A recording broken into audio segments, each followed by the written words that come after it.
दोस्तों, आज की जो हमारी क्लास होगी वो तो स्पेशल कक्षा 10 के लिए होगी। ठीक है दोस्तों, आज की जो हमारी क्लास होगी वो स्पेशल कक्षा 10 के लिए होगी। लेकिन दोस्तों उसके साथ साथ यह जो क्लास है वो सभी प्रतियोगी परीक्षाओं के लिए भी काफी महत्वपूर्ण क्लास होगी। ठीक है दोस्तों, तो आप सभी लोग दोस्तों अगर अभी तक आपने हमारे चैनल STRP कोचिंग क्लासेस के YouTube चैनल को सब्सक्राइब नहीं किया है दोस्तों, तो चैनल को जरूर सब्सक्राइब कर लें और बेल आइकन को जरूर प्रेस कर दें, जिससे कि आपको क्लास से संबंधित सभी प्रकार की नोटिफिकेशन समय पर प्राप्त हो सके। ठीक है दोस्तों, और दोस्तों जैसा कि आप सभी लोगों को पता है कि जो हमारे लोगों की क्लास है ऑनलाइन की क्लास वो अब प्रतिदिन प्रारंभ हो चुकी है। ठीक है, तो आप सभी लोग अभी क्लास का जो शेड्यूल है वो बता दिया जाएगा, तो आप सभी लोग उस क्लास के शेड्यूल को देखकर उस ऑनलाइन क्लास को जो चल रही है दोस्तों, इस ऑनलाइन क्लास को आप सभी लोग प्रतिदिन अटेंड करें, जिससे कि आपको आगामी परीक्षा में काफी लाभ मिल सके। ठीक है दोस्तों, और अपने दोस्तों को भी बताने का प्रयास किया करें। ठीक है, तो चलिए दोस्तों आज की जो हमारी क्लास है, जैसा कि मैंने बताया कि आज की जो हमारी क्लास होगी वो स्पेशल कक्षा 10 के लिए होगी, जिसमें से हम लोग साइंस के कुछ महत्वपूर्ण परिभाषाएं को देखेंगे दोस्तों। तो आप सभी लोग एक बार इस वीडियो को अपने दोस्तों के साथ शेयर करें और अपनी संख्या को और बढ़ाएं।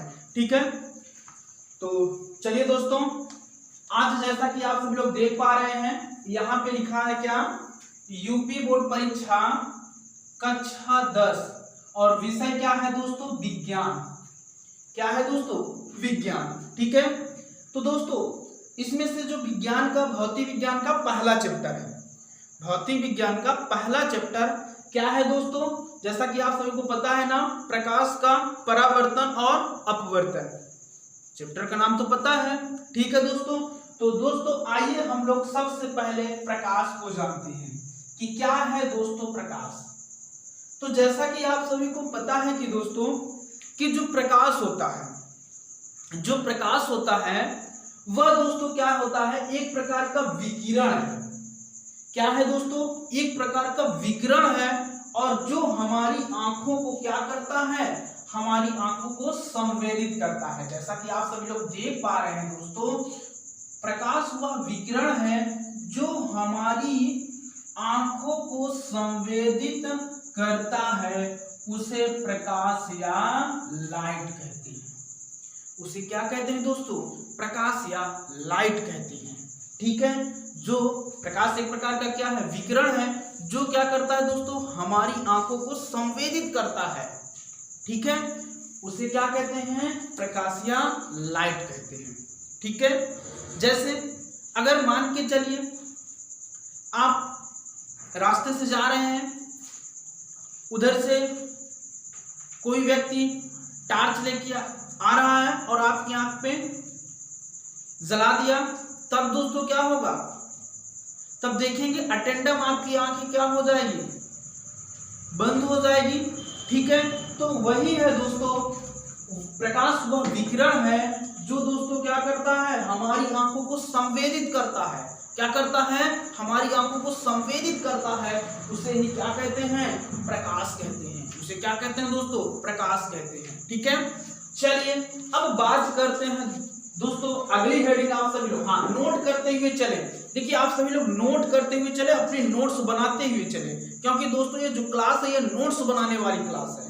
ठीक है, तो आप सभी लोग नोट्स बनाते हुए चले, जिससे कि आपको आगामी परीक्षा में काफी लाभ मिल सके। तो आप सभी लोग कंटिन्यू नोट्स को बनाते हुए चले। ठीक है, जो टाइम और शेड्यूल है वो आपको व्हाट्सएप के माध्यम से मिल जाएगा दोस्तों। ठीक है, तो चलिए आते हैं अगली हेडिंग आप सभी लोग बनाएंगे। अच्छा, लिखना चाहे तो लिख सकते हैं। ठीक है, लिखेंगे प्रकाश, लिखें प्रकाश वह विकिरण है, लिखें प्रकाश वह विकिरण है जो हमारी आंखों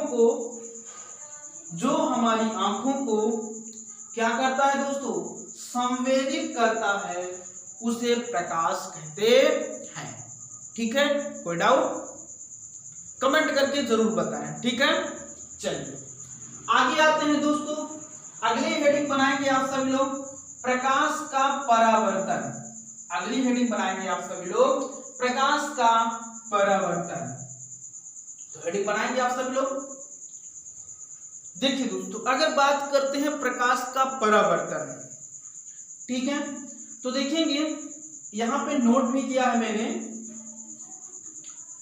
जब प्रकाश, ध्यान देना है आप सभी लोगों को, जब प्रकाश किसी पालिशदार, जब प्रकाश किसी पालिशदार व चिकने तल पर, वह चिकने तल पर गिरता है तो उसका अधिकांश भाग वापस लौट आता है।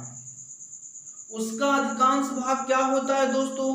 वापस लौट आता है प्रकाश के चिकने तल से, प्रकाश के चिकने तल से टकरा कर लौटने की इस प्रक्रिया को प्रकाश का परावर्तन कहते हैं।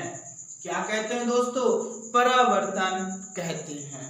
ठीक है, जब प्रकाश किसी पालिशदार व चिकने तल पर गिरता है, ठीक है दोस्तों, तो उसका अधिकांश भाग क्या होता है? अधिकांश भाग वापस लौट आता है प्रकाश के चिकने तल से टकराकर लौटने की इस प्रक्रिया को क्या कहते हैं दोस्तों? क्या कहते हैं? प्रकाश का परावर्तन कहते हैं। ठीक है, क्या कहते हैं? प्रकाश का परावर्तन कहते हैं। जैसा कि मैंने डायग्राम भी बनाया है दोस्तों, देखेंगे यहाँ पर आप कि M1 और M2, यह दोस्तों क्या है? यह है आपका दर्पण। क्या है दोस्तों? दर्पण है। और दर्पण की एक और दोस्तों क्या की गई है? देख रहे हैं आप, पालिश किया गया है। क्या किया गया है दोस्तों? पालिश किया गया है। ठीक है, अब देखिए दर्पण की आपने इस ओर क्या किया है दोस्तों? पालिश किया है, तो इसका परावर्तक तल ये होगा, ये वाला ऊपर वाला भाग परावर्तक तल होगा। अब आप देख रहे हैं आपने एक प्रकाश किरण आपने डाला दोस्तों। कौन सी प्रकाश किरण? ए। अब दोस्तों ये जो प्रकाश किरण है, जो आ रही है प्रकाश किरण, किस ओर आ रही है दोस्तों? दर्पण की ओर आ रही है। किस ओर आ रही है? दर्पण की ओर आ रही है। तो उस किरण को आपतित किरण कहते हैं। क्या कहते हैं दोस्तों?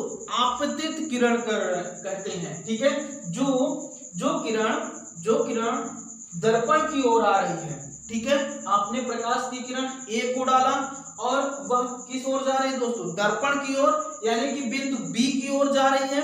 ठीक है, तो इस वाली किरण को हम कौन सी किरण नाम देंगे दोस्तों? आपतित किरण। अब देखेंगे ये क्या दर्पण पर पड़ी, और दर्पण पर पड़ने के बाद क्या होगी दोस्तों? टकराने के बाद क्या होगी दोस्तों? उसका अधिकांश भाग वापस लौट आता है। देख रहे हैं, इसका अधिकांश भाग क्या है दोस्तों? वापस लौट आ रहा है। अब देखिए जो वापस लौट आ रहा है, ये देखेंगे अब परिवर्तित हो रहा है। तो ध्यान देना है दोस्तों, ये वाली जो किरण हो रही है, जो बिंदु बी से, ध्यान देना है, बिंदु बी से सी की ओर जा रही है, बिंदु बी से सी की ओर जा रही है, वो कौन सी किरण है दोस्तों? परावर्तित किरण है। कौन सी किरण है? परावर्तित किरण है। ठीक है, नो डाउट। चलिए आगे आते हैं। अब दोस्तों ध्यान देना है, ये क्या है? अभिलंब। देख रहे हैं आप सभी लोग, ये क्या है? अभिलंब है। अब ध्यान देना है आपको कि ये आपतित किरण बिंदु बी और अभिलंब, ये ध्यान देना है, ये n है। जब इसको हम आगे, यानी क्या देख रहे हैं आप, ये अभिलंब और आपतित किरण दोनों कहां पे मिल रहे हैं दोस्तों? तो ये दोनों आपस में पॉइंट बिंदु बी पर मिल रहे हैं, और इनके बीच जो कोण बन रहा है दोस्तों, वो कौन सा कोण होगा? वो कौन सा कोण होगा? आपतन कोण। कौन सा कोण होगा दोस्तों? आपतन कोण होगा। ठीक है, उसके बाद देखेंगे ये परिवर्तित किरण है और ये अभिलंब है। तो ध्यान देना है, एक कोण बन रहा है NBC। ठीक है, और यहाँ जो कोण बना है दोस्तों, वो कौन सा बना है? ABN। ठीक है, तो ये वाला कोण ABN, ठीक है, लिख सकते हैं यहाँ पे, कोण और एन, ये कौन सा कोण हो जाएगा दोस्तों? ये आप देख रहे हैं ए बी एन, ये आपतन कोण होगा, ठीक है। और यहाँ पे देखेंगे एन बी सी, ये कौन सा कोण है दोस्तों? तो ये परावर्तन कोण है, ठीक है। तो इसको लिखने की कोई आवश्यकता नहीं है, ठीक है। अभी यहाँ फिलहाल आपको समझना है, ठीक है। चलिए, क्लियर हो चुका होगा। चलिए आगे की ओर चलते हैं। और दोस्तों आप सभी लोग एक बार इस वीडियो को अपने दोस्तों के साथ भी शेयर करें, ठीक है, जिससे कि आपके दोस्त भी इस क्लास को देखकर इस क्लास से लाभ प्राप्त कर सकें, ठीक है। तो आप सभी लोग एक बार इस वीडियो को जरूर शेयर करें। चलिए आगे आते हैं, अगली हेडिंग बनाएंगे आप सभी लोग परावर्तन के नियम। अगली हेडिंग बनाएंगे परावर्तन के नियम, ठीक है। अगली हेडिंग बनाएं आप सभी लोग परावर्तन के नियम। वेरी मोस्ट इंपोर्टेंट क्वेश्चन है दोस्तों, आपकी परीक्षा की दृष्टि से अति महत्वपूर्ण क्वेश्चन है परावर्तन के नियम, ठीक है। तो चलिए हेडिंग बनाएंगे आप सभी लोग। देखिए परावर्तन के दोस्तों अगर बात करते हैं नियम, परावर्तन के, अगर प्रकाश के परावर्तन के नियम की बात करते हैं तो प्रकाश के परावर्तन के दो नियम हैं। कितने नियम है दोस्तों? दो नियम है, ठीक है। जैसा कि आप सभी लोग देख पा रहे हैं दोस्तों, जैसा कि मैंने यहाँ पे लिखा है कि परावर्तन के कितने नियम है दोस्तों? तो दो नियम है, ठीक है। नियम नंबर फर्स्ट क्या कहता है, ध्यान देना है आप सभी लोगों को, आपतित किरण, ध्यान देना है, आपतित किरण आपतन बिंदु पर अभिलंब तथा परावर्तित किरण तीनों एक ही तल में होते हैं। तीनों क्या होते हैं दोस्तों? एक ही तल में होते हैं। आपतित किरण आपतन बिंदु पर, ठीक है, अभिलंब तथा परावर्तित किरण तीनों एक ही तल में होते हैं। देख लीजिएगा आप सभी लोग, यहाँ पे देखेंगे ये क्या है दोस्तों? ये आपतित किरण है, ये क्या है? आपतित किरण है। और ये क्या है? अभिलंब है। देख रहे हैं आप सभी लोग, ये क्या है? अभिलंब है। और ये कौन सी किरण है दोस्तों? तो ये कौन सी किरण है? ये परावर्तित किरण है। और ये तीनों एक ही तल पे है। वो पॉइंट कौन सा है दोस्तों? तो पॉइंट बी है, ठीक है। और इसी पॉइंट बी को, जिस बिंदु पर आपतित किरण, अभिलंब और परावर्तित किरण तीनों एक ही तल पे होते हैं, इस बिंदु को क्या कहा जाता है दोस्तों? आपतन बिंदु। क्या कहा जाता है? आपतन बिंदु। क्या कहा जाता है? आपतन बिंदु कहा जाता है, ठीक है। हम यहाँ दर्पण को यहाँ लिख देते हैं, ठीक है। इसे क्या कहा जाता है? आपतन बिंदु कहा जाता है। तो ये नियम नंबर फर्स्ट है दोस्तों, किसका? परावर्तन का, ठीक है। आपतित किरण आपतन बिंदु पर अभिलंब तथा परावर्तित किरण तीनों एक ही तल में है, ठीक है। जैसा कि आप सभी लोग देख पा रहे हैं दोस्तों डायग्राम में, ठीक है। क्लियर हो चुका? तो आप सभी लोग एक बार थंबनेल करें दोस्तों। अगर क्लियर हो चुका है तो आप सभी लोग एक बार थंबनेल करें, ठीक है। हाँ, आप सभी लोग थंबनेल करें, देखते हैं कितने लोगों को क्लियर हो चुका है। आप सभी लोग थंबनेल करें। हाँ, वेरी गुड, वेरी गुड। आप सभी लोग थंबनेल करें।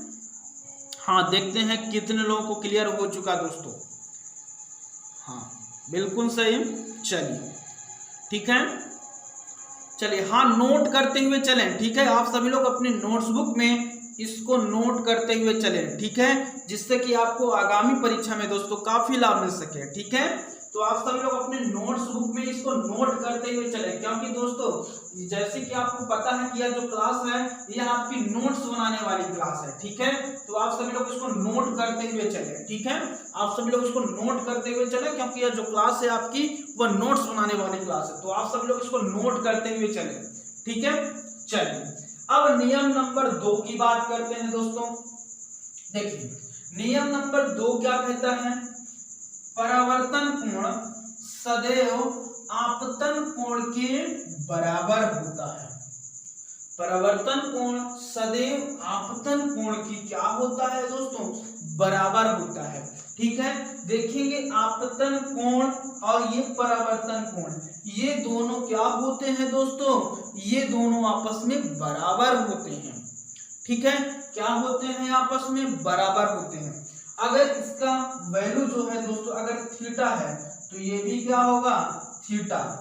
ठीक है, अगर यहाँ पे अगर ये थीटा बराबर अगर 30 अंश है, मान लीजिए आपतन कोण, तो परावर्तन कोण भी कितना होगा दोस्तों, वह भी क्या हो जाएगा, थीटा बराबर 30 अंश।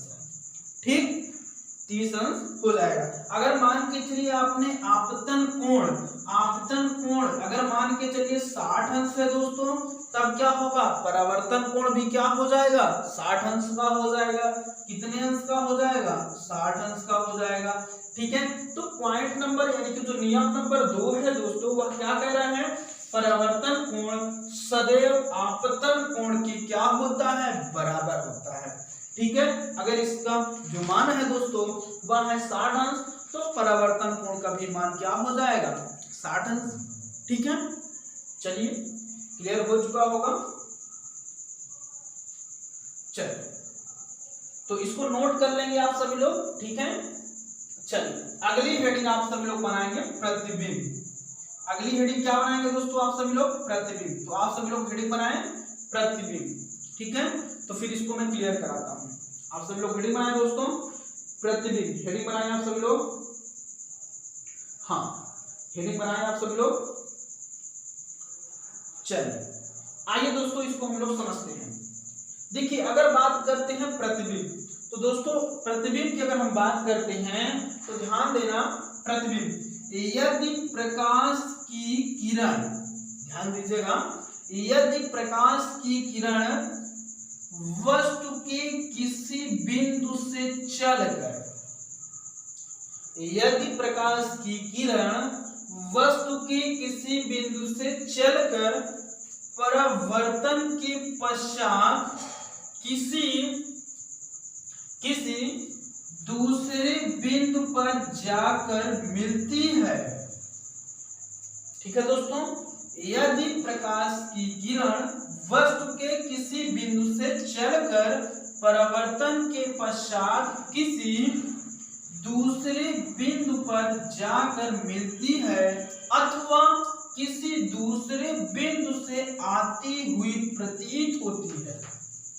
ठीक है दोस्तों, अथवा किसी दूसरे बिंदु से आती हुई प्रतीत होती है, तो इस दूसरे बिंदु को पहले बिंदु का क्या कहते हैं दोस्तों, प्रतिबिंब कहते हैं। ठीक है, क्या कहते हैं, प्रतिबिंब कहते हैं। ठीक है, जैसे आइए इसको समझते हैं। जैसे मान के चलिए आप, मान के चलिए ये कोई वस्तु है। ठीक है दोस्तों, ये कोई वस्तु है और ये कोई दर्पण है। ठीक है, मान के चलिए कोई दर्पण है। अब आपने प्रकाश ये लीजिए बना लेते हैं, ये मान के चलिए कोई दर्पण है। ठीक है, अब आपने यहां से प्रकाश की किरण को डाला। ठीक है दोस्तों, आपने यहां से प्रकाश की किरण को डाला। ठीक है, मान के चलिए वस्तु क्या है, ओ डैश है।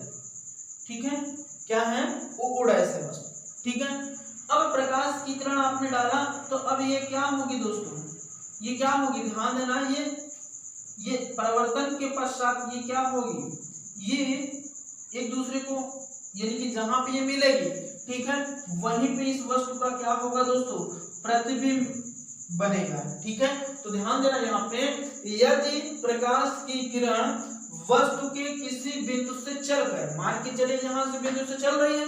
ठीक है, चलकर परावर्तन के पश्चात यहाँ से टकराने के बाद दोस्तों यहाँ गई और वहां जाने के बाद उसका क्या होगा, परावर्तन होगा, और परावर्तन के बाद पश्चात किसी दूसरे बिंदु पर जाकर मिलती है। ठीक है दोस्तों, किसी दूसरे बिंदु पर जाकर क्या होती है, मिलती है, अथवा किसी दूसरे बिंदु से आती हुई प्रतीत होती है, तो इस दूसरे बिंदु को क्या कहते हैं दोस्तों, पहले बिंदु का प्रतिबिंब कहते हैं। ठीक है, क्लियर हो चुका होगा। चलिए अगर मान के चलिए अब ये एक दूसरी किरण यहां से आपने डाला। ठीक है, दूसरी किरण आपने, ये परिवर्तन के पश्चात क्या होगी दोस्तों, मान के चलिए ये एक दूसरे को यहाँ पे काटते हैं, ठीक है, एक दूसरे को कहाँ, यहाँ काटते हैं, ठीक है।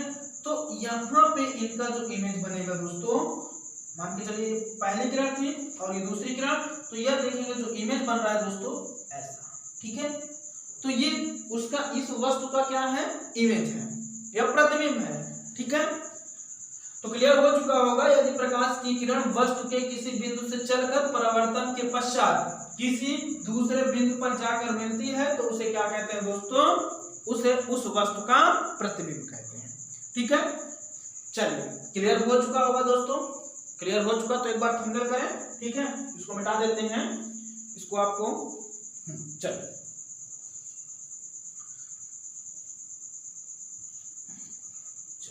ठीक है, क्लियर हो चुका। हाँ तो नोट करेंगे और अगली हेडिंग बनाएंगे आप सभी लोग प्रतिबिंब के प्रकार। अगली हेडिंग बनाएं प्रतिबिंब के प्रकार, ठीक है। नोट कर लें इसको और आगे की ओर चलें दोस्तों। हाँ अगली हेडिंग बनाएं आप सभी लोग प्रतिबिंब के प्रकार। अगली हेडिंग बनाएंगे आप सभी लोग प्रतिबिंब के प्रकार, ठीक है। चलिए दोस्तों आप सभी लोग इस वीडियो को जितना अपने दोस्तों के साथ शेयर करेंगे, ठीक है। हाँ आप सभी लोग जितना इस वीडियो को अपने दोस्तों के साथ शेयर करें उतना ही आप सभी लोगों को लाभ मिलेगा, क्योंकि हम लोग उतना ही मोटिवेट होंगे और आपको दिन प्रतिदिन कक्षाएं मिलेंगी, ठीक है दोस्तों। तो आप सभी लोग इस वीडियो को अपने दोस्तों के साथ जरूर शेयर करें, ठीक है। चलिए आगे की ओर बढ़े। हेडिंग आप सभी लोग बनाए प्रतिबिंब के प्रकार, तो डाल लिया होगा आप सभी लोगों ने। देखिए दोस्तों अगर बात करते हैं प्रतिबिंब, अगर बात करते हैं दोस्तों प्रतिबिंब, तो प्रतिबिंब दोस्तों दो प्रकार का बनता है। कितने प्रकार का बनता है, दो प्रकार। तो प्रतिबिंब कितने प्रकार के होते हैं, दो प्रकार के होते हैं। जैसा कि आप सभी लोग देख पा रहे हैं, पहला प्रतिबिंब आपका कौन सा प्रतिबिंब, वास्तविक प्रतिबिंब। पहला प्रतिबिंब कौन सा दोस्तों, वास्तविक प्रतिबिंब, और दूसरा कौन सा प्रतिबिंब है, आभासी प्रतिबिंब। वास्तविक प्रतिबिंब और कौन सा प्रतिबिंब दोस्तों, आभासी प्रतिबिंब, ठीक है। अब आप हेडिंग बनाएंगे वास्तविक प्रतिबिंब, ठीक है दोस्तों। अब हेडिंग बनाएंगे आप सब लोग वास्तविक प्रतिबिंब, ठीक है। चलिए हेडिंग बनाएंगे और देखेंगे आप सभी लोग, हेडिंग बना लीजिएगा। चलिए देखिए जैसा कि आप सब लोगों को दिख पा रहा है दोस्तों, यदि किसी बिंदु वस्तु से चलने वाली, यदि किसी बिंदु वस्तु से चलने वाली प्रकाश किरणें परावर्तन के पश्चात किसी बिंदु पर वास्तव में मिलती हैं, तो इस बिंदु वस्तु का वास्तविक प्रतिबिंब कहते हैं, ठीक है दोस्तों। एक बार आप सभी लोग पुनः देखेंगे, यदि किसी बिंदु वस्तु से चलने वाली प्रकाश किरणें परावर्तन के पश्चात किसी बिंदु पर वास्तव में मिलती हैं, दोस्तों ये शब्द आपको ध्यान देना है, वास्तव में मिलती हैं, तो इस बिंदु वस्तु का वास्तविक प्रतिबिंब कहते हैं, ठीक है दोस्तों। हाँ नोट करेंगे आप सभी लोग, लिखें यदि किसी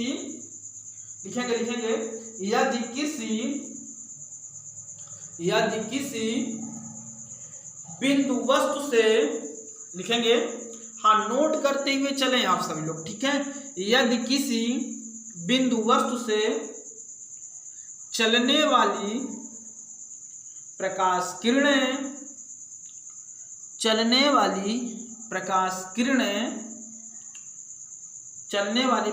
किरणें परावर्तन के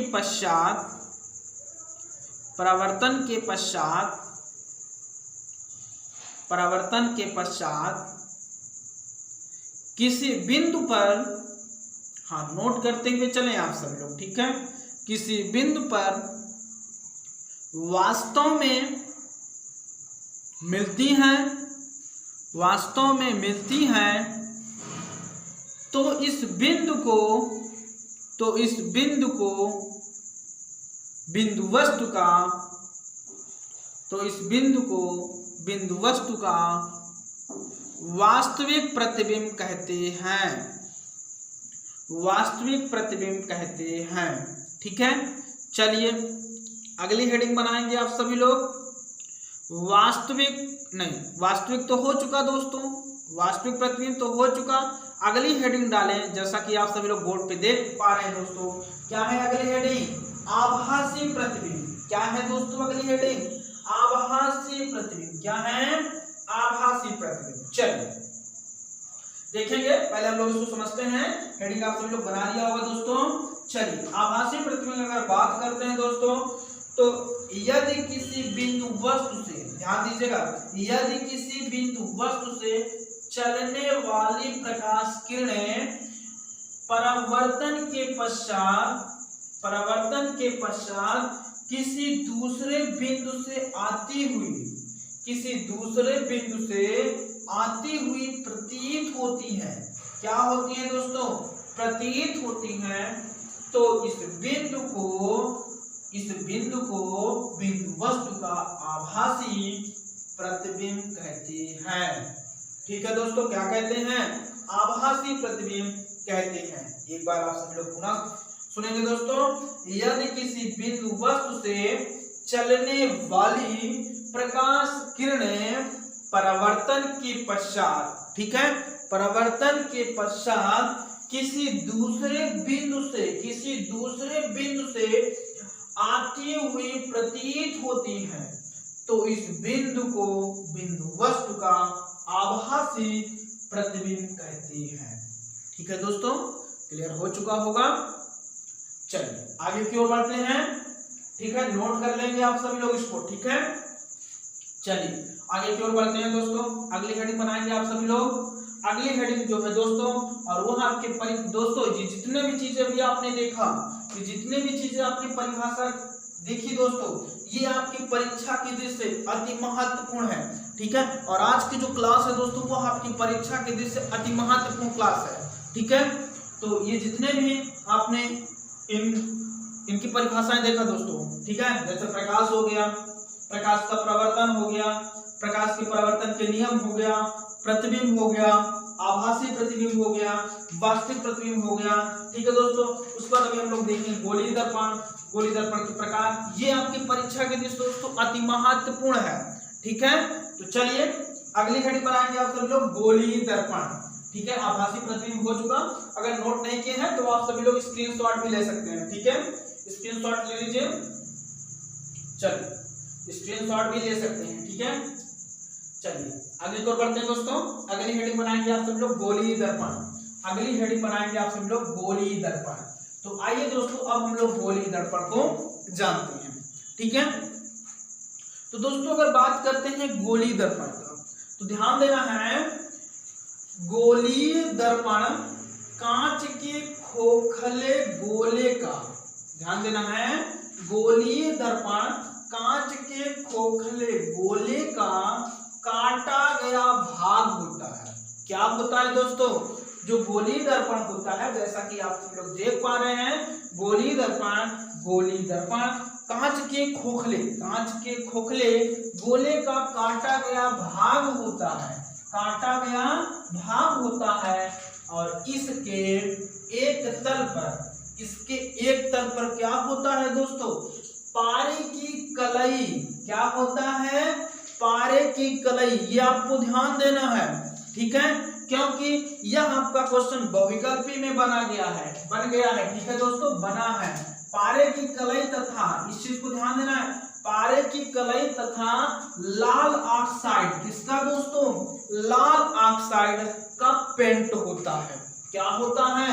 लाल ऑक्साइड का पेंट होता है, तथा दूसरा तल परावर्तक तल होता है। दूसरा तल क्या होता है दोस्तों? परावर्तक तल होता है। ठीक है, फिर से एक बार समझेंगे आप सभी लोग, नोट करते हुए चले। मैं बोल भी दे रहा हूं दोस्तों। हाँ देखिए, कुछ शायद लाइट की वजह से आप सभी लोगों को जो चिकना यानी कि जो आपको नहीं दिख पा रहा है, तो वो वर्ड में बोल भी दे रहा हूँ। ठीक है, तो आप सब लोग नोट करते हुए चलें। ठीक है, लाइट की वजह से शायद आपको नहीं दिख पा रहा है, चमक रहा है। ठीक है, तो उसको दिक्कत नहीं लेना है, मैं बोल भी दे रहा हूँ। ठीक है, तो चलिए लिखेंगे, गोलीय दर्पण हेडिंग बनाएंगे और लिखेंगे। लिखें हाँ लिखेंगे गोलीय दर्पण, गोलीय दर्पण कांच के खोखले गोले का, कांच के खोखले गोले का काटा गया भाग होता है, काटा गया भाग होता है, लिखेंगे काटा गया भाग होता है, इसके इसके एक तल पर, इसके एक तल पर पारे की कलई, लिखेंगे लिखेंगे पारे की कलई तथा लाल ऑक्साइड, तथा लाल ऑक्साइड, लाल ऑक्साइड का पेंट होता है, का पेंट होता है, तथा दूसरा तल, तथा दूसरा तल परावर्तक तल होता है। ठीक है दोस्तों, क्लियर हो चुका होगा।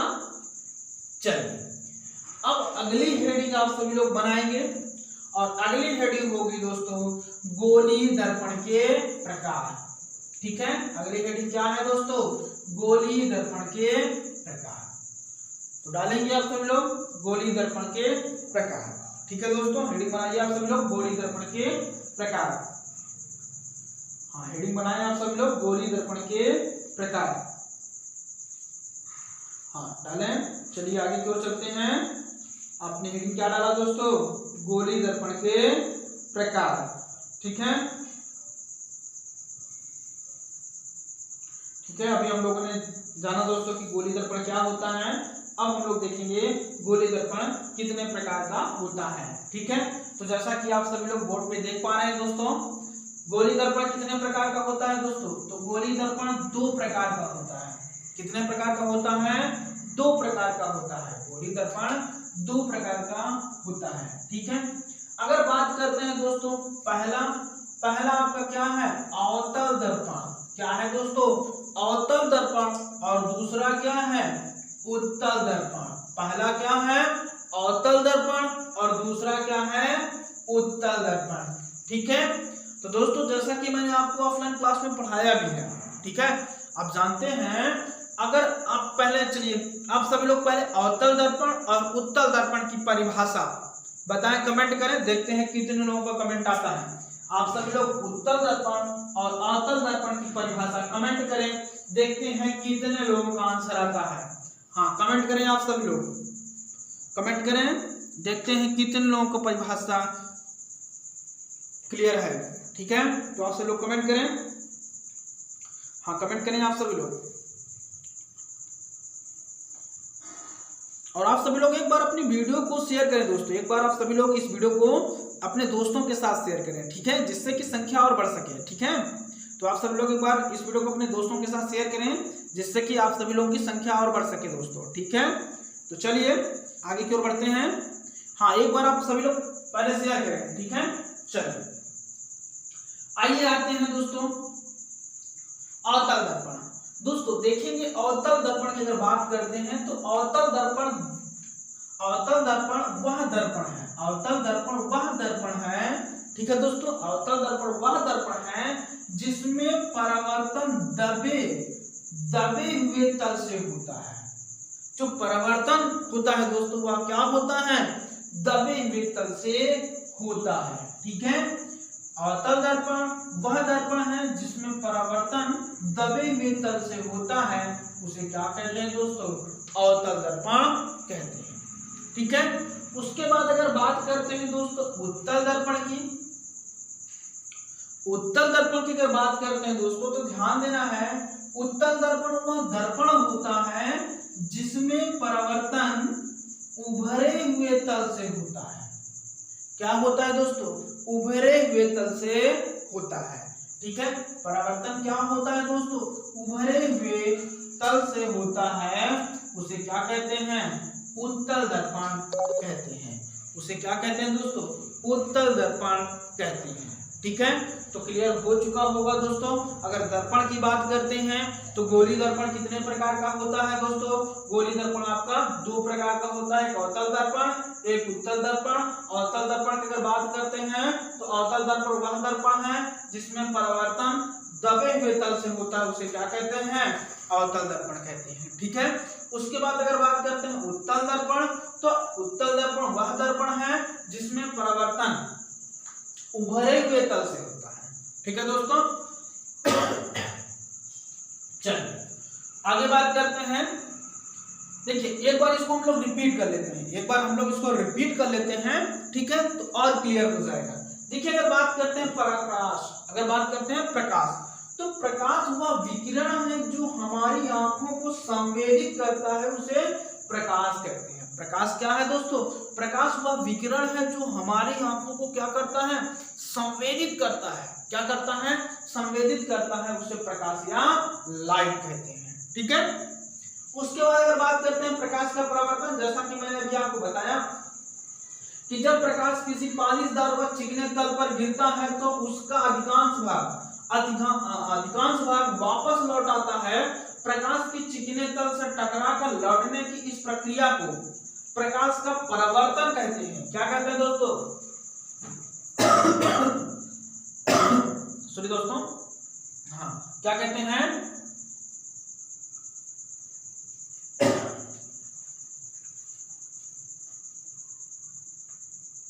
हाँ क्या कहते हैं? प्रकाश का परावर्तन कहते हैं। ठीक है, उसके बाद अगर बात करते हैं प्रकाश के परावर्तन का नियम कितने हैं, तो प्रकाश के परावर्तन के दो नियम हैं। ठीक है, और ये आपको ध्यान देना, आपकी परीक्षा के दृष्टि से दोस्तों अति महत्वपूर्ण प्रश्न बन सकता है। ठीक है, पहला नियम क्या कहता है कि आपतित किरण आपतन बिंदु पर, ठीक है, जैसा कि मैंने अभी आपको समझाया भी, आपतित किरण आपतन बिंदु पर अभिलंब तथा परिवर्तित किरण तीनों एक ही तल में होते हैं। ठीक है, उसके बाद अगर बात करते हैं नियम नंबर 2 क्या है दोस्तों?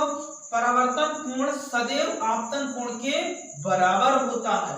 क्या होता है दोस्तों? बराबर होता है। ठीक है, चलिए आगे की बात करते हैं अगर दोस्तों प्रतिबिंब की, तो यदि प्रकाश की किरण वस्तु के किसी बिंदु से चलकर, ठीक है, परावर्तन के पश्चात किसी दूसरे बिंदु पर जाकर मिलती है अथवा किसी दूसरे बिंदु से आते हुए प्रतीत होती है, तो इस दूसरे बिंदु को पहले बिंदु का प्रतिबिंब कहते हैं। ठीक है, चलिए आगे बात करते हैं परावर्तन यानी कि प्रतिबिंब के प्रकार। तो दोस्तों प्रतिबिंब दो प्रकार के बनते हैं, एक आपका होता है वास्तविक प्रतिबिंब और एक क्या होता है? आभासी प्रतिबिंब। उसके बाद अगर बात करते हैं वास्तविक प्रतिबिंब की दोस्तों, तो ध्यान देना है वास्तविक प्रतिबिंब यदि किसी बिंदु वस्तु से, ठीक है, यदि किसी बिंदु वस्तु से चलने वाली प्रकाश किरणें परावर्तन के पश्चात किसी बिंदु पर वास्तव में मिलती हैं, तो इस बिंदु वस्तु का वास्तविक प्रतिबिंब कहते हैं। ठीक है, चलिए आगे हेडिंग आप सभी लोगों ने बनाया भी है दोस्तों, लिखा भी है, तो इसको हम लोग थोड़ा जल्दी से समझते हैं क्योंकि अभी हम लोगों ने इसको समझा भी है। ठीक है, तो चलिए आभासी प्रतिबिंब की अगर बात करते हैं, किसी बिंदु वस्तु से चलने वाली प्रकाश किरणें, किसी बिंदु वस्तु से चलने वाली प्रकाश किरण परावर्तन के पश्चात किसी दूसरे बिंदु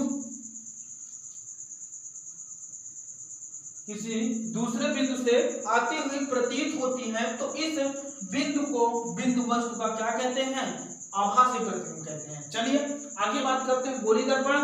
तो गोली दर्पण कांच के खोखले गोले का काटा गया भाग होता है। ठीक है, इसके एक तल पर पारे की कलई, ये चीज आपको ध्यान देना है दोस्तों, पारे की कलई तथा लाल ऑक्साइड का पेंट होता है। ठीक है दोस्तों, क्वेश्चन आपका ये मोस्ट इंपोर्टेंट बन सकता है। ठीक है, पारे की कलई तथा लाल ऑक्साइड का पेंट होता है तथा दूसरा तल क्या होता है? परावर्तक तल होता है, उसे क्या कहते हैं? गोली दर्पण कहते हैं। चलिए आगे बात करते हैं गोली दर्पण के प्रकार। तो गोली दर्पण के प्रकार दोस्तों कितने प्रकार का होता है? गोली दर्पण दो प्रकार का होता है। पहला आपका अवतल दर्पण। अवतल दर्पण में क्या होता है दोस्तों? जो परावर्तन होता है वह परावर्तन दबे हुए तल से होता है।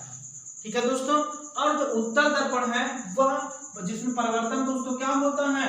उभरे हुए तल से होता है। ठीक है, अवतल दर्पण वह दर्पण है जिसमें परावर्तन दबे हुए तल से होता है। ठीक है, उसे क्या कहते हैं, अवतल दर्पण। और उत्तल दर्पण की बात करते हैं तो उत्तल दर्पण वह दर्पण है जिसमें परावर्तन उभरे हुए तल से होता है, उसे क्या कहते हैं दोस्तों, उत्तल दर्पण कहते हैं। ठीक है, तो दोस्तों आप सब लोगों को क्लियर हो चुका होगा, तो आप सब लोगों को कमेंट करके जरूर हमें बताएं। तो दोस्तों चलते चलते आप लोगों से यही कहना चाहेंगे, हाँ क्लियर हो चुका कि नहीं, पहले आप सब लोग कमेंट करके बताएं। क्लियर हो चुका दोस्तों? हाँ आप सब लोग एक बार कमेंट करें, हाँ कमेंट करें। चलिए ठीक है दोस्तों, तो दोस्तों ये क्लास आप सभी लोगों को कैसी लगी, आप सभी लोग कमेंट बॉक्स में जरूर बताएं, कमेंट करके जरूर बताएं दोस्तों।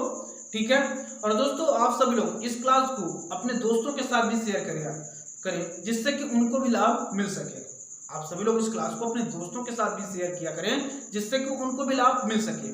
ठीक है, और दोस्तों अभी जैसा कि आपको पता है कि जो सुरेश सर की है कक्षा 12 की प्रतिदिन सुबह 10 बजे जो क्लास चलती है, ठीक है, उसको आपके बड़े भाई बहन देखते भी होंगे। ठीक है, तो उस क्लास को आप सब लोग कंटिन्यू करें और कुछ जो क्लासों का टाइम होगा वो आपको बता दिया जाएगा। ठीक है, तो आप सभी लोग इस क्लास को, जो भी हमारी क्लास चल रही है दोस्तों, इस क्लास को कंटिन्यू करें। ठीक है, और अपने दोस्तों के साथ भी शेयर करने का प्रयास किया करें। तो दोस्तों चलते चलते आप लोगों से यही कहना चाहेंगे कि अगर अभी तक आपने हमारे चैनल STRP कोचिंग क्लासेस के YouTube चैनल को सब्सक्राइब नहीं किया दोस्तों, तो चैनल को जरूर सब्सक्राइब करें और बेल आइकन को जरूर प्रेस कर दिया करें। ठीक है, जिससे कि आपको नोटिफिकेशन समय पर प्राप्त हो सके। और दोस्तों अगर आपको वीडियो पसंद आया या क्लास पसंद आई तो लाइक जरूर करें। ठीक है, और कमेंट करके आप सभी लोग फीडबैक जरूर दिया करें कि कैसी रही आप लोगों की यह क्लास। ठीक है, तो आज इतना ही दोस्तों, धन्यवाद, जय हिंद।